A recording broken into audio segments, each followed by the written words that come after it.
Olá, seja muito bem-vindo ao Café Virtual. E hoje o tema que nós vamos meditar é desafiador, sobre limites. Tem alguns livros nesse sentido e eu gostaria de hoje especialmente conversar com vocês sobre esse livro, Limites, Quanto dizer sim, quanto dizer não, assumindo o controle de sua vida, do Henry Cloud e John Townsend. Eles, nesse livro, eles são bem práticos, né? Eles dão muitos conselhos de como nós devemos agir à luz da palavra de Deus. É muito interessante. Limites. Existem limites de tempo, de espaço, de atividades. E desde o Éden, Deus estabeleceu limites. Estabeleceu limites na sua criação, até aonde o mar podia ir. Estabeleceu limites com relação ao que eu e você devemos e podemos fazer. Limites nas atitudes, nas palavras, limites nas nossas atividades, nas divisas, né, da propriedade, no respeito da propriedade e do direito do outro. Então Deus ele estabeleceu limites. O limite é fundamental para a convivência humana com o outro e também consigo mesmo. O limite é muito interessante porque a Bíblia nos diz que o limite ele mostra cuidado, mostra amor. Em Provérbios 3:12 fala que Deus corrige aquele que ele ama.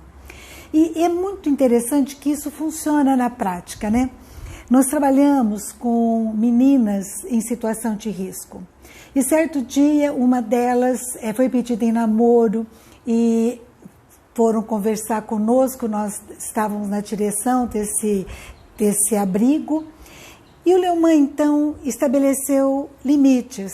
Tudo bem, só que vai ter que ser assim, vocês têm que fazer desse jeito, não podem se encontrar sozinhos, vocês ainda são muito jovens, vocês têm que se conhecer, mas conhecer de uma forma diferente do que aquela menina estava acostumada antes de ir para o nosso abrigo. No dia seguinte eu fui lá toda feliz, né, para conversar com ela a respeito do namoro, né, contente, porque era um menino muito bom. E eu fui lá e ela me abraçou, me agarrou muito, e ela chorando muito, soluçando, e ela disse: tia Regina, pela primeira vez na minha vida eu me senti amada, nunca eu tive limites. Olha que coisa extraordinária, né? A Bíblia fala isso, né? Deus disciplina aquele a quem ama. Só que hoje nós estamos vivendo numa sociedade em que os limites são questionados. E a gente está vivendo uma sociedade em que você não pode pôr limites, muitas vezes, para os seus filhos, porque existe uma série de regras e nós estamos criando uma geração de filhos inseguros, depressivos e pais que se tornam reféns dos filhos. Crianças, às vezes, de 2, 3 anos que mandam nos pais, porque não tem referenciais. E com isso tudo há um sofrimento, porque o limite, ele estabelece uma segurança, uma proteção. Como a gente tem as marcas, né, nas estradas, elas são fundamentais para a gente poder andar nas estradas. Quando você tem o limite, aquelas marcas facilita muito. E a gente está vivendo, então, uma geração que às vezes não tem esse sentido, né, de responsabilidade, e um começa a sobrecarregar o outro por conta disso. É muito importante a gente repensar esse assunto. Dias atrás eu recebi uma amiga, essa minha amiga chorou muito e ela está sobrecarregada. De repente, caiu a ficha, que estava tudo caindo para cima dela. Ela estava se sentindo abusada, desconsiderada pelos filhos e pelo seu esposo. E ela chegou aqui na minha casa, aos prantos, chegou aqui realmente no limite, não estava aguentando, no limite dela, porque ela não estava estabelecendo regras, limite para os outros, né? E por que muitas vezes a gente não estabelece limites? Muitas vezes é porque a gente tem medo, né? Medo do que o outro, quando a gente estabelece limites, olha, você também tem que ajudar, você também tem que fazer isso. Quando a gente estabelece limites, parece que a gente não está sendo espiritualmente, né, maduro, parece que a gente está querendo se poupar, parece que a gente é mau, né, egoísta. Muitas vezes a gente não estabelece limites porque acha que o outro não vai aceitar e vai ter retaliação, o outro vai ficar com raiva da gente, vamos perder um amigo, a gente pode ficar na solidão, sozinhos, né? Podemos machucar o outro. Às vezes, esse sentimento, então, de culpa, né? Que a gente está voltando com o dever, a gente se cobra demais. Mas o limite, ele não é uma arma, a gente tem que entender que o limite é uma defesa e que você vai testar com o limite a qualidade do relacionamento que você tem com o outro e das intenções do outro com relação a você. Quando o jovem rico chegou até Jesus e falou: Jesus, eu quero te seguir, o que eu devo fazer? E Jesus falou: olha, vende tudo que você tem e me siga.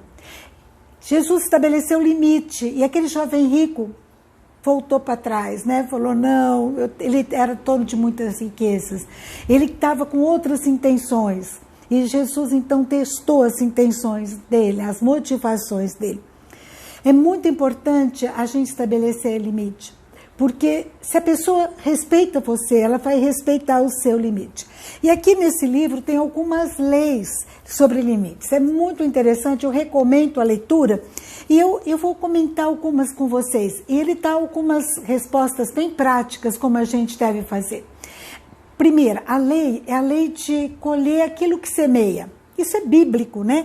Lá em Gálatas, capítulo 6, versículo 7 em diante, fala assim: não vos enganeis, de Deus não se zomba, pois aquilo que o homem semear, isso também ceifará. Porque o que semeia para a sua própria carne, da carne colherá corrupção. Mas o que semeia para o Espírito, do Espírito colherá a vida eterna. Depois ele continua: e não nos cansemos de fazer o bem, porque a seu tempo ceifaremos e não se não desfalecermos. Então aqui diz, o que você planta, semeia. E às vezes a gente fica poupando o outro, né? Poupando o filho, poupando o marido de algumas responsabilidades, né? Das consequências das suas responsabilidades. Por exemplo, sabe aquele homem de 40 anos formado e que fica se drogando.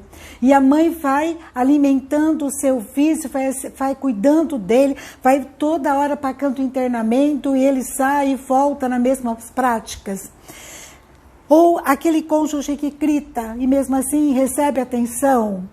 Ou aquela menina, né, que tem uma mesada, mas ela não consegue se organizar, não consegue guardar o dinheiro. Ela recebe a mesada e logo gasta, e depois está pedindo dinheiro. Eu conheci uma assim, e eu lembro, eu fiquei admirada, né? Porque numa festa beneficente da igreja, tinha as barracas, e ela pediu para o pai dinheiro para comprar algumas coisas. Ele falou, você tem a sua mesada para isso? Ela falou, pai, eu já gastei. Ele falou, então, sinto muito, vai ficar sem. Eu achei, sabe, duro parece, né? Mas está certo, na próxima vez ela vai lembrar disso daí, vai se cuidar, né? Segunda lei que ele me fala aqui é a lei da responsabilidade. Nós devemos amar o outro e não ser o outro. Cada um é responsável por si mesmo, né? Tem mães que se arrebentam para cuidar da casa, da roupa dos filhos, o filho deixa tudo jogado, não tira um copo da mesa, às vezes trabalha na igreja o filho, vai no louvor, mas não cuida de nada. E ele dá alguns conselhos, né? Por exemplo, a importância lá em Provérbios 29:17, está escrito assim, corrige o teu filho e te dará descanso, dará delícias à tua alma. A importância da gente corrigir o filho, né? O filho deixa toda a roupa suja jogada. A mãe esclarece, se a roupa suja não tiver no cesto de roupa, não será lavada. E realmente cumprir isso, né? Então ele dá algumas dicas que eu acho bem interessante. A outra lei é a lei do respeito.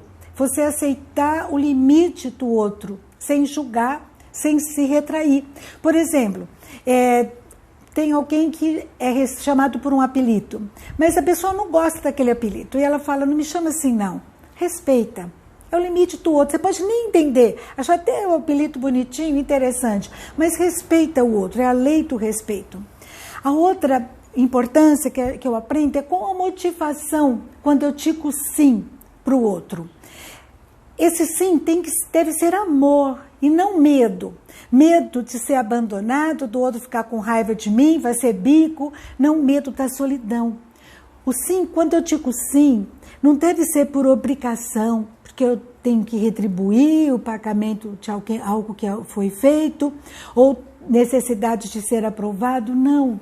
Eu devo dizer sim quando é uma coisa que realmente é importante, eu posso ajudar a pessoa, por amor eu devo fazer aquilo.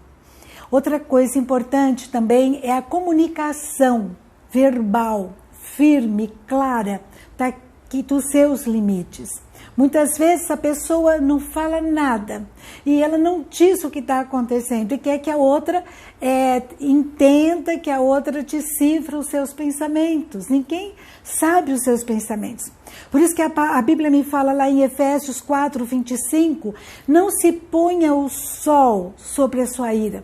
Conversa, expõe aquilo que te entristeceu, que deixou você se sentir manipulada, explorada, né? Conta, abre o coração com o outro, sem gritar, sem expor de uma forma agressiva, mas abre o coração. A gente tem que tomar cuidado no modo da gente cobrar as coisas, tanto do outro como de nós mesmos. Deus, Ele não quer que o outro seja oprimido. Se você tem limites que não estão sendo respeitados, comece a expor isso perante a sua família. Ao mesmo tempo, se você não está respeitando o limite do outro, comece a repensar que isso deve ser feito, porque Deus, Ele não admite que o seu povo seja oprimido. Aquele que tem o temor a Deus tem que pensar no outro com generosidade, com lealdade, com respeito. Outra coisa importante que eu aprendo, né? Quem são os meus amigos? Você tem amigos que te exploram, né? Que te sugam e nada te adiciona, que só fica retirando, como os amigos do filho pródigo, né? Aqueles amigos que você não pode falar qualquer coisa porque você começa a pisar em ovos, porque ele já retruca, já vira mesa. Cuidado, selecione bem os seus amigos. Amigos que contribuam com você, que somem, que te edifiquem, que sejam edificados pela sua vida. Que a gente possa ter um relacionamento com as pessoas que seja leve, que seja respeitoso, sem julgamentos, né? Sem aquela situação em que você não pode contar as coisas para o outro, porque tudo que você contava pode ser usado contra você. Fuja de relacionamentos assim. Que a gente não só fuja de relacionamentos assim, como também a gente reflita para não sermos uma pessoa que seja difícil, uma pessoa que seja sucadora da outra, né? Que a gente possa ter um relacionamento leve. E se tem alguma coisa que você precisa ter errado, peça a Deus perdão, peça a Deus para te mostrar como você deve fazer para ter relacionamentos sadios. Não só com o outro, mas com você mesmo. Que você trate o outro com respeito, com carinho. Estabeleça também isso com você. Separe um tempo para você, estabeleça seus limites e realmente o teu tempo de lazer, o teu tempo de estar na presença de Deus, o teu tempo realmente de qualidade para você ter uma vida que vale a pena. Amém? Limites. Quando dizer sim, quando dizer não, né? E assumindo o controle da sua vida. E como nós precisamos fazer isso? Senão nossa vida vira uma bagunça. E a gente não tem tempo para nada, nem para nós e nem para o outro. Não, isso não é agradável na presença de Deus. Temos que ter uma vida leve e doce. Que Deus nos ajude a fazer isso. Amém? Um grande abraço para você. Fica com Deus e até a próxima, se Deus quiser.